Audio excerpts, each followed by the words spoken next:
go. Hello, welcome back. Thanks for joining me. Hit like, hit subscribe.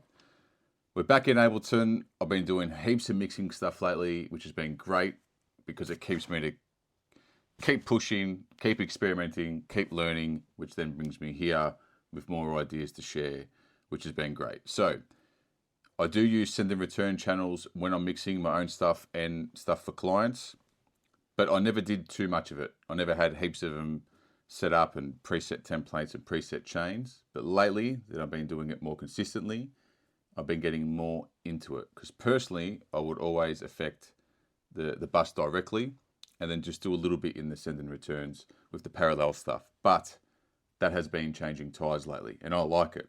So due to that, that's led to experimentation, which has led me here. I made a chain that isn't crazy. It's let's go through it. Starts with a reverb, into overdrive, into saturation, into EQ, into compressor. It's only going into the compressor if I want to sidechain it, just because reverb can get a bit wide, it can get a bit smeared out. If I want that movement, I'll use a sidechain, typically to the kick, especially in the context of a 4/4 track. But that's why the compressor is there. Reverb, the beauty of this is you could swap this out for anything that you've got, whether it be the stuff that comes directly with your DAW, or like for example, the overdrive and the compressor is Ableton's one. The rest of the third party, you can use EQ weight, you can use the Ableton saturator, the Ableton reverb, voila, done, free chain. The reason why I put this as a send was because I did something similar like this on a bus, which was for percussion, and then I found I duplicated that. I saved the chain and was using it on a vocal bus, and then I used it again on a melodic sort of synth chain bus. Sorry. So I'm like, well, fuck, I'm using it on more than just one scenario or one style of group. So that's why I put it in my send. And the beauty of that is I don't need to keep duplicating it across different buses. And I like having it sort of coming up and just tickling and just paralleling and just giving it a little bit of extra chef's kiss. So I'll have everything off. We've just got a loop I just made up now, just with some samples. Nothing crazy. 126. It's completely dry. I'll turn it on, then I'll show you what's happening. Let's do this here.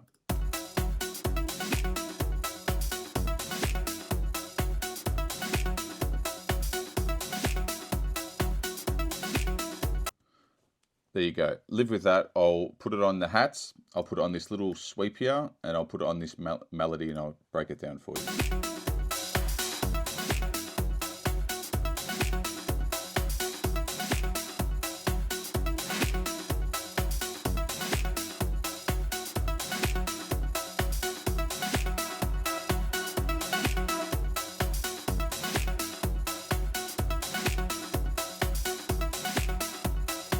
Let's live with this for a bit, then I'll turn it off.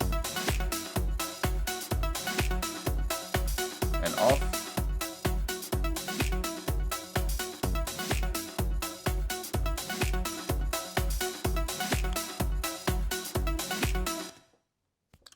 Understand it's louder, so it's going to sound better, but you can hear the difference. Volume match it, you will hear the difference. Basically, the idea came about just to liven things up in the most simplest way. So with the hats,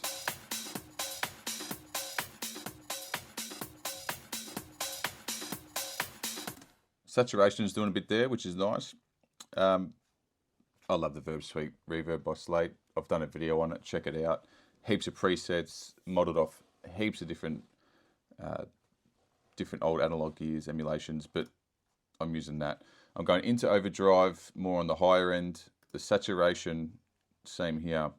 It's on the keep high at about half. This is free. I just got this recently. It's by Softtube. It's awesome. I'll probably do a video on that separately, so we'll come back to that. Q3, I'm just rolling off a bit of the lows, some of the high, and the compressor is side chaining. Now let's have a listen again. If I turn the side chain off, which is nice too, depends on your style. but I like sort of having that freedom to control that a bit more. Saturation is doing a bit there, we'll dial that back. That's just, it's not doing much there, it's not necessary, but I'll explain why I've done that in a moment. And the melody here.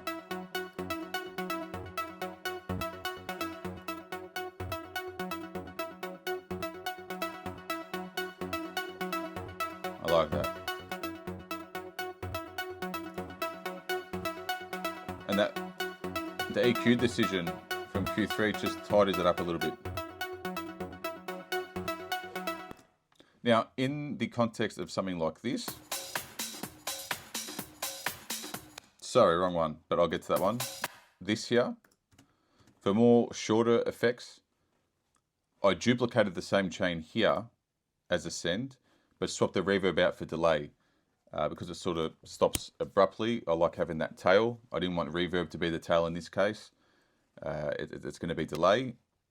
So coming back here, I'll move it back this way and we'll go back into the keep high setting halfway.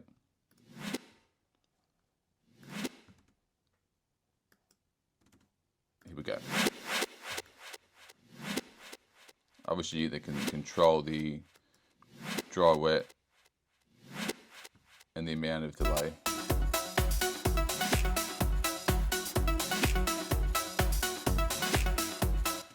So I like that idea of, and that's where it came from, duplicating it, same chain, same concept, but swapping it out reverb for delay.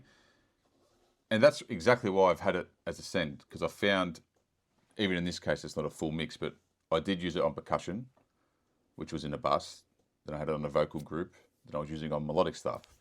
So rather than constantly copying that, and plus every bus had other different tools in it and plugins in it, had it as a send and just lifted up from underneath and just complements things nicely. And for workflow, it's just there. I know what it sounds like. I'm familiar with the chain. It's saved. You can do the same and just bring it in and out as you like. If you don't like it, don't use it. Dial it right out. Now, lastly, with the hi-hat, if we turn off the reverb and go into delay, that delay send,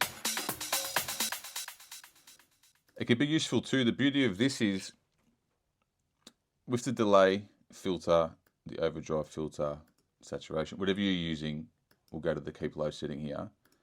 You don't always need to highlight the high end, right? Sometimes, depending on the perk loop,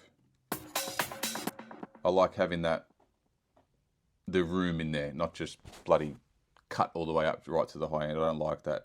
It normally thins out, makes it sound unnatural. So sometimes the sample you're using or something you put together might not even have that lower information. This is a nice way to at least try and highlight that a little bit through the saturation because it might be helpful.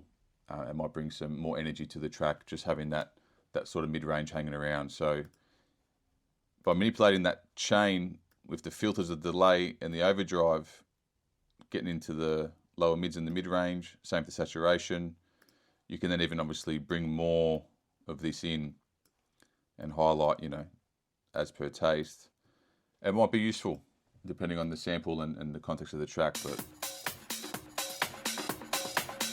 you know, I might want that grit and that room in there.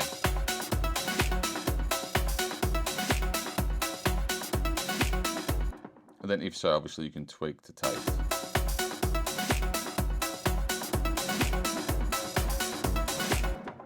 See, this is where I would, because I'm bringing more of that in.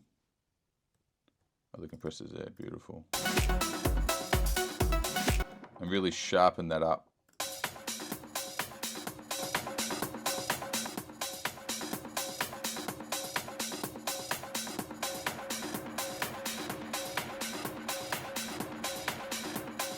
You know me.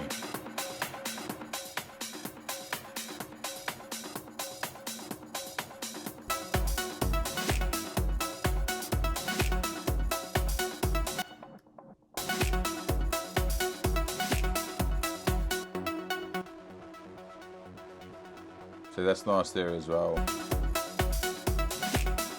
And just bring it in subtle.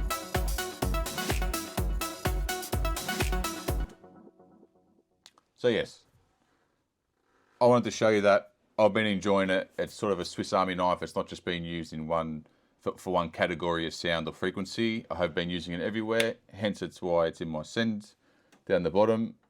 I've been experimenting a lot. I've been learning a lot. So I'm going to have more of these videos coming with different variations. As you can probably notice down the bottom, that says Inflator 100, which I'll get into in another video, something I'm playing with. So like and subscribe. We'll see you next week. Thank you very much.